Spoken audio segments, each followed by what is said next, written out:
Kolkata high court তো সুরক্ষা কবচ দিতে দিতে বিরোধী দলনেতা যিনি আবার প্রার্থী শুভেন্দু অধিকারীকে দিতে দিতে তিনি মনে করছেন এই কবচটা বোধহয় তার সাঙ্গ পাঙ্গ যারা আছেন প্রত্যেকে এই কবচটা পেয়ে গেছে, যা ইচ্ছে তাই তারা করতে পারে।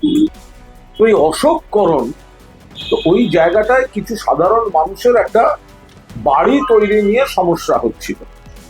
তো তারা কোর্টে গেছিলেন, কোর্টে বিষয়টা বিচারাধীন ছিল এবং শেষ পর্যন্ত মহামান্য কোর্টের অর্ডার পেয়েছেন বাড়ি তৈরি করার। আইনি লড়াইতে বাধা দিতে না পেরে পরাজিত হয়ে অশোককরণ তার লোকজনদের দিয়ে তাকে ধারাবাহিক হুমকি এবং শেষ পর্যন্ত নিজে এসে তাকে ফিজিক্যালি অ্যাসল্ট করছেন, মারধর করছেন। এটা হচ্ছেটা কি? শুভেন্দু অধিকারীকে রক্ষা কবচ দিতে দিতে যেখানে গেছে তার সাঙ্গপাঙ্গরাও ভাবছে আমাদেরও সব রক্ষা কবচ আছে।